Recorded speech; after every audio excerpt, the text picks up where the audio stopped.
The intersection of ocean and land has always contained incredible biological wonders. And among them, the Atlantic blue crab, Calanectes sapidus, has emerged as an undeniable icon of coastal North America.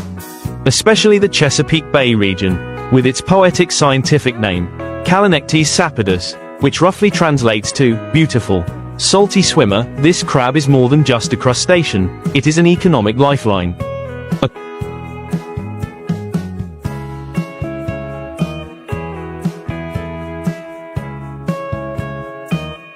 Cultural heritage, and an integral part of the culinary soul of millions of Americans. From its tough olive green shell with subtle blue highlights on its claws, especially its flattened rear claws, to its sweet, delicate white meat, the blue crab has carved its place in the history of commercial fishing.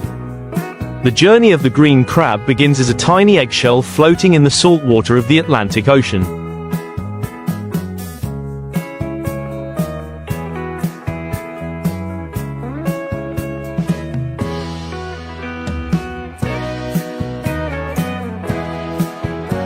Undergoing an extraordinary transformation that lasts 40 to 50 days. They emerge as microscopic, almost invisible zoea larvae, moving through the water column like specks of dust. After several molts, they transform into megalopa, a tiny lobster-like creature that swims upstream into brackish estuaries and bays. It is in brackish waters like the vast Chesapeake Bay, the gateway to Maryland, Virginia, and Delaware, that they find their ideal habitat, shallow,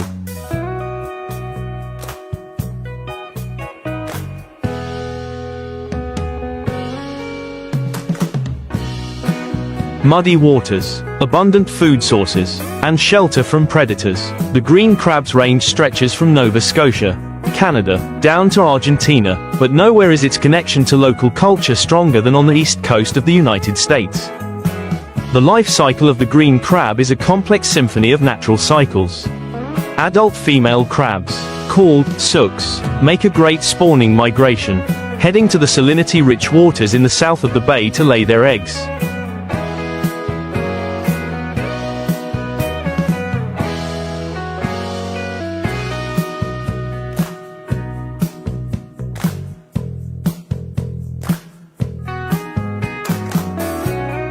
Meanwhile, male crabs, jimmies, prefer to stay in the shallower, brackish waters in the north.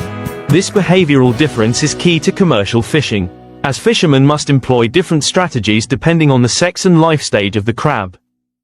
The American commercial fishermen who hold the secrets of blue crab fishing are more than mere laborers at sea. They are amateur naturalists who read every signal of tides, water temperature, and molting cycles. Blue crab fishing is a tradition passed down from father to son.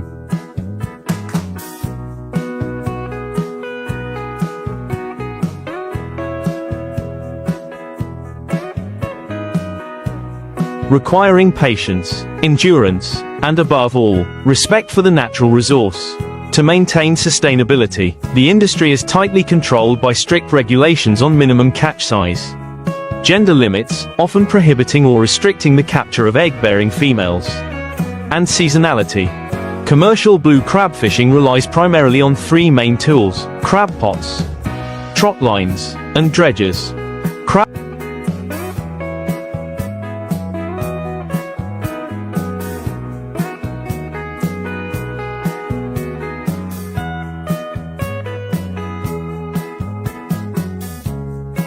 Crab pots are the most common and most effective method.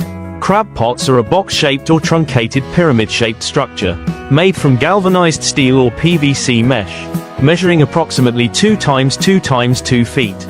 Inside the trap is a compartment for bait and a sophisticated one-way door system, allowing crabs to easily crawl in but not out. Traditional baits are sardines, herring, or other cheap fish that have been salted or frozen to retain their scent longer underwater.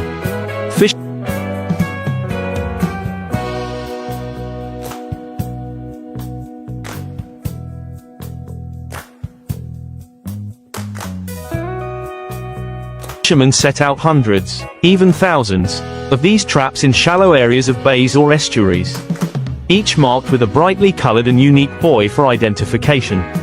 The fishermen harvest the traps daily. The process is laborious and technical. Boats slowly move along a string of buoys, with fishermen using hooks or winches to pull each trap out of the water. Once the traps are on deck, they quickly open the trap doors and dump the crabs onto a sorting table or tray.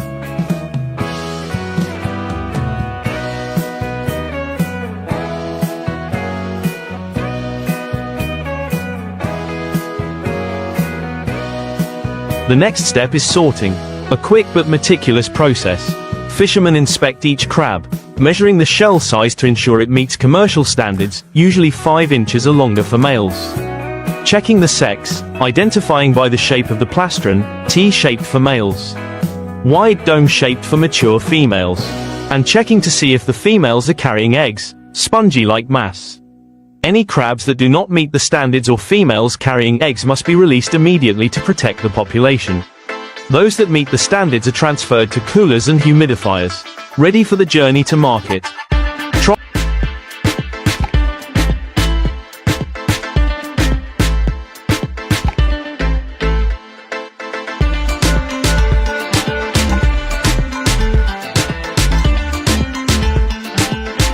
Lines are a traditional, iconic method of fishing in the Chesapeake Bay, though less common today due to the labor-intensive nature of the method.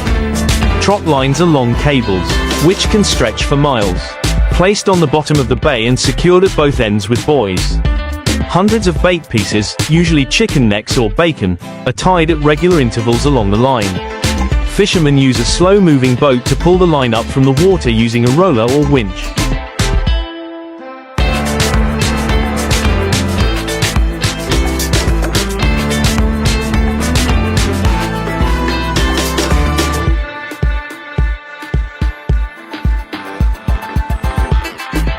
As crabs clinging to the bait are pulled near the surface, the fisherman must be extremely agile, using a long net to scoop them up before they can let go and dive.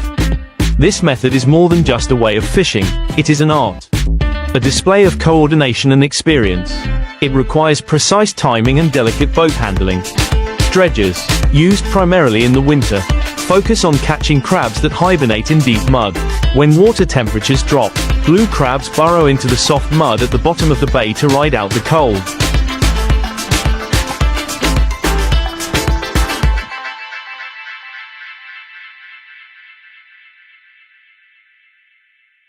Fishermen use a heavy steel frame with a mesh bag attached, called a trawl, to drag this net along the mud bottom, collecting the hibernating crabs. This method is usually used in deeper waters, and there are strict regulations on the area that can be fished to avoid disturbing the seabed too much. A particularly attractive segment of blue crab fishing is the hunt for soft shell crabs. Blue crabs can only grow by shedding their hard outer shells. Immediately after molting, their new shells become soft and leathery, creating a delicacy with extremely high commercial value.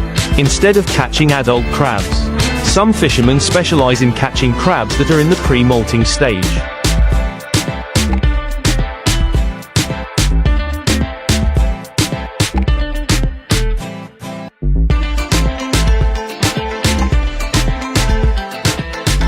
Called peelers, they keep the crabs in shedding tanks with constantly monitored recirculating seawater systems. As soon as a crab molts, fishermen must act quickly, within hours, to get it into a cold, preserved environment before its new shell hardens.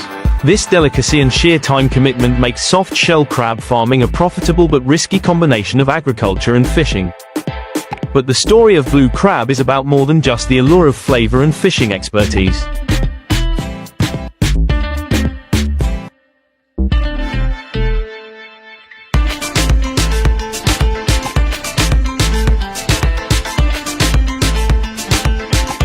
It's also about conservation and ecological challenge. Over the decades, the blue crab population in the Chesapeake Bay has experienced significant ups and downs. A combination of overfishing, pollution, especially the runoff of nutrients and sediment from the mainland, and climate change has put significant pressure on the crustaceans. Faced with these challenges, Maryland and Virginia fisheries departments have adopted ambitious, science-based resource management measures. These include setting catch quotas based on scientific models of crab populations.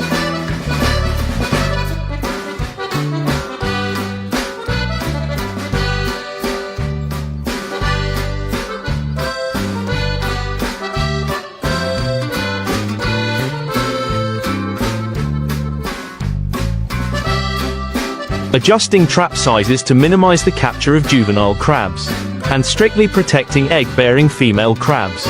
Each year, scientists conduct a large-scale winter survey to estimate the total number of hibernating crabs, providing critical data for adjusting the following year's fishing regulations. This is a rare example of federal and state cooperation to protect an iconic biological resource. For fishermen, their commitment to blue crab is a philosophy of life. They understand that their prosperity is directly dependent on the health of the bay.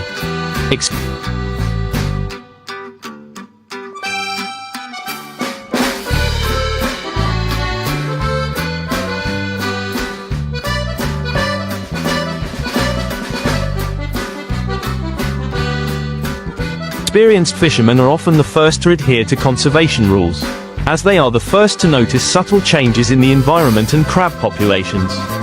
They are the inheritors of a legacy where fishing is not just a way to make a living, but also an act of maintaining the balance of the ecosystem.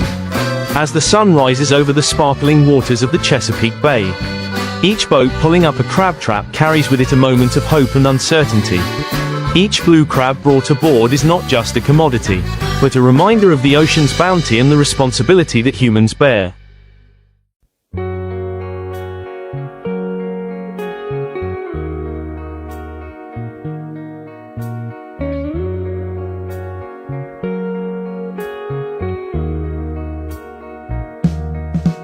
From the clatter of the steel traps, the salty smell of the bait, to the glistening blue of the crab's claws, it all paints a vivid picture, a silent epic about the Atlantic blue crab and the hard work and perseverance of American fishermen.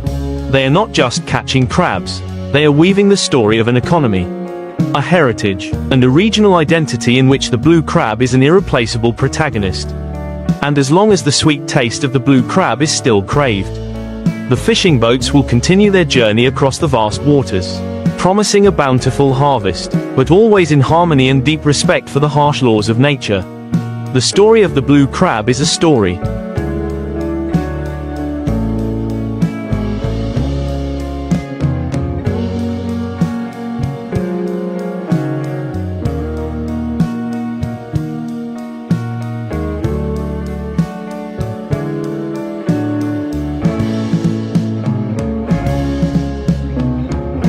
Essentially, a trot line is a long rope, which can stretch for hundreds of meters or even miles, and is laid along the bottom of a bay or river mouth.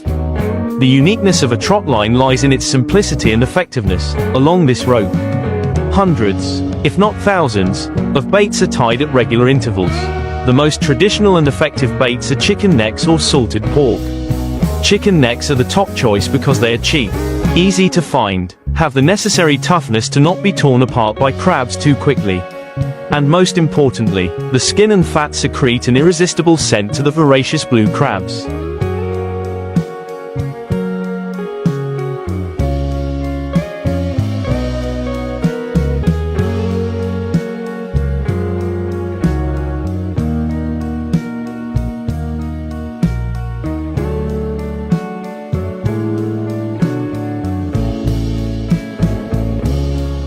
Drawing them out of the mud. Setting up a trot line is the first and most important step. Fishermen must carefully choose a location, usually shallow, soft-bottomed areas where male crabs, jimmies, gather to feed in the summer. They drop the cable into the water, anchor it with weights at both ends and mark it with large buoys, often brightly colored and distinctive to each fisherman. The tension of the cable must be calculated so that it is close to the bottom, where the crabs usually move, but not too loose to be easily pulled up. This bait line preparation is usually done the previous evening or early morning, before the sun comes up.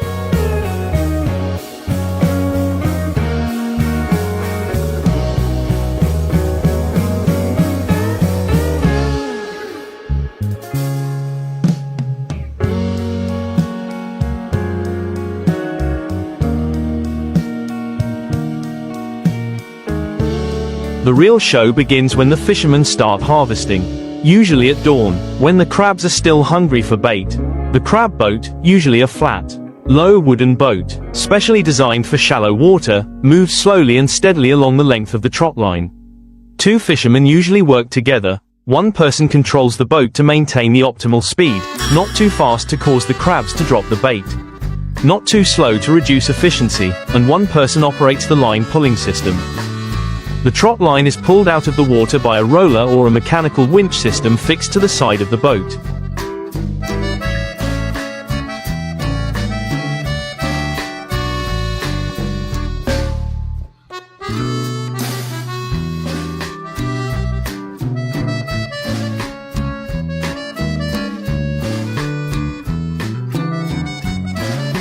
This is the most tense and exciting moment, as the crabs cling to the bait that is pulled up close to the surface. Their natural instinct is to try to hang on and continue tearing at the food. However, when they are lifted out of their familiar water environment, they tend to let go of the bait and dive. The second fisherman, positioned strategically just behind the roller, must be a seasoned net fisherman. With the long, shallow net, the fisherman must act quickly.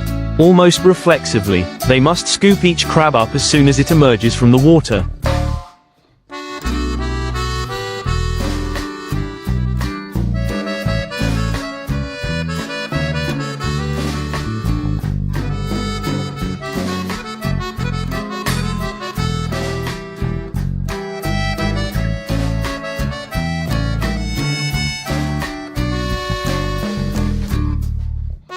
Before it realizes the danger and falls, there must be absolute synchronization between the speed of the line pull and the speed of the crab pick. If the line pull is too fast, the crab will fall before it can be picked up. If too slow, the harvest time will be extended.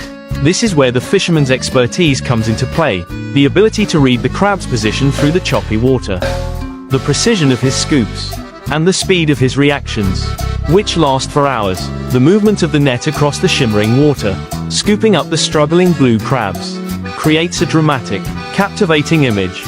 The crabs are immediately dumped onto a sorting table on the deck of the boat. Similar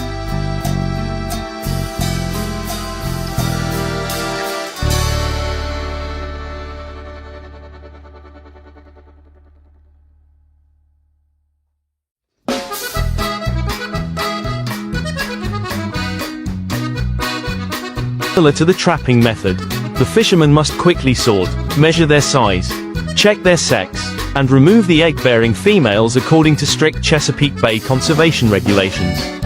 The qualified crabs are transferred to bushel baskets or refrigerated containers to ensure the quality of the meat, while the others are released to continue growing. Trot lining offers unique advantages over trapping. Firstly, it often yields better quality blue crabs, as they are caught while they are actively feeding. Secondly, it is less harmful to the environment than placing thousands of metal traps on the bottom of the bay.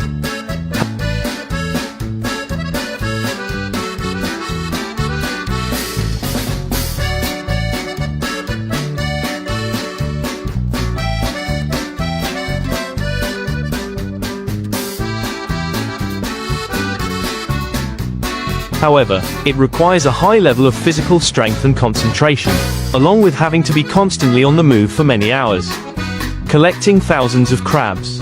There is also an interesting variation of this method, which is hunting for peeler crabs with baited lines. Trot-lining fishermen can identify and collect crabs that are in the pre-molting stage, with a delicate white line showing on their old shells, signaling that they are about to molt. These peelers are then transferred to shedding houses, artificial seawater tanks, to be monitored and harvested at precisely the golden moment, right after molting and before the new shell has had time to harden, creating the famous soft shell crab, a highly sought after and expensive delicacy.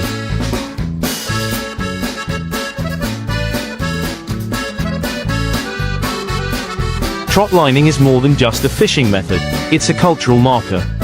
It's an echo of the past, a direct connection for fishermen to the rhythm of the bay, when a trotline boat glides through the water in the early morning, leaving behind a gentle wave and a full basket of blue crabs.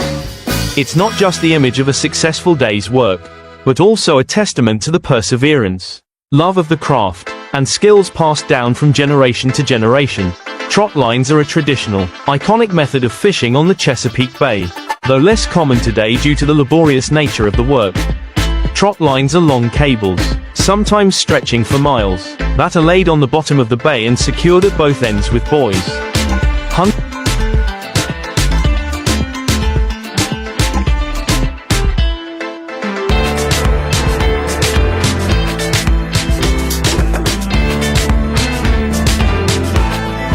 Hundreds of bait pieces, usually chicken necks or bacon, are tied at regular intervals along the line. Fishermen will slowly pull the line out of the water with a roller or winch. As the crabs clinging to the bait are pulled up close to the surface, the fishermen must be extremely agile, using a long net to scoop them up before they can let go of the bait and dive. This method is not just a way of fishing but also an art, a display of coordination and experience. It requires precise timing and delicate boat control skills. Dredgers, mainly used in